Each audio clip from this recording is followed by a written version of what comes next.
बच्चों, ये मेरे हाथ में देखकर आप समझ ही गए होंगे, ये मोर पंख, ये श्री कृष्ण का प्रतीक। श्री कृष्ण के माथे पर मोर मुकुट सुशोभित होते हैं और गोपियां भी कहती हैं, मोर पखा सिर ऊपर राखी हो, गुंज की माल गरे पहिरूंगी, ओढ़ी पीतांबर ले लकुटी वन, गोधन ग्वारी संग फिरूंगी, या मुरली मुरलीधर की अधरान अधरी अधरान अधरूंगी।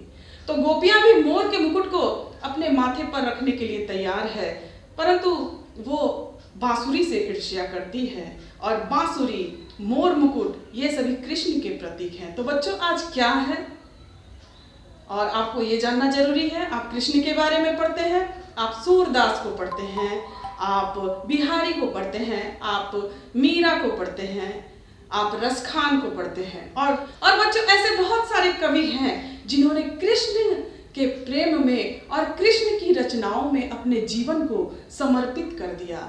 और बच्चों, आपको ये भी जानना जरूरी है कि आज है कृष्ण जन्माष्टमी और कृष्ण का जन्म भाद्रपद के अष्टमी तिथि को रात 12 बजे कृष्ण का जन्म हुआ था और वो भी एक जेल में, एक बंदी गृह में उनका जन्म हुआ था, क्योंकि उनके माता पिता को, उनकी माता देवकी को और उनके पिता वासुदेव को वहां पर कैद करके रखा गया था और कंस ने उन्हें कैद किया था।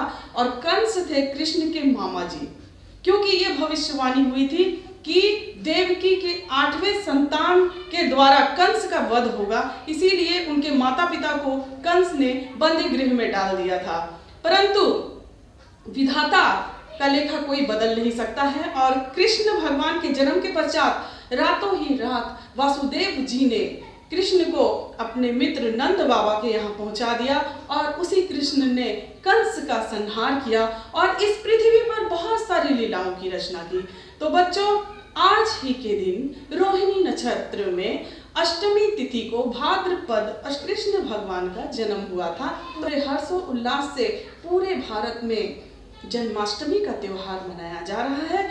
बच्चों, आप लोग श्री कृष्ण के विभिन्न प्रकार की रचनाओं को पढ़ते हैं और ये भी जानना आप लोगों के लिए बहुत जरूरी है। तो बच्चों, आप सभी को कृष्ण जन्माष्टमी की बहुत बहुत शुभकामनाएं, ढेर सारी शुभकामनाएं। धन्यवाद।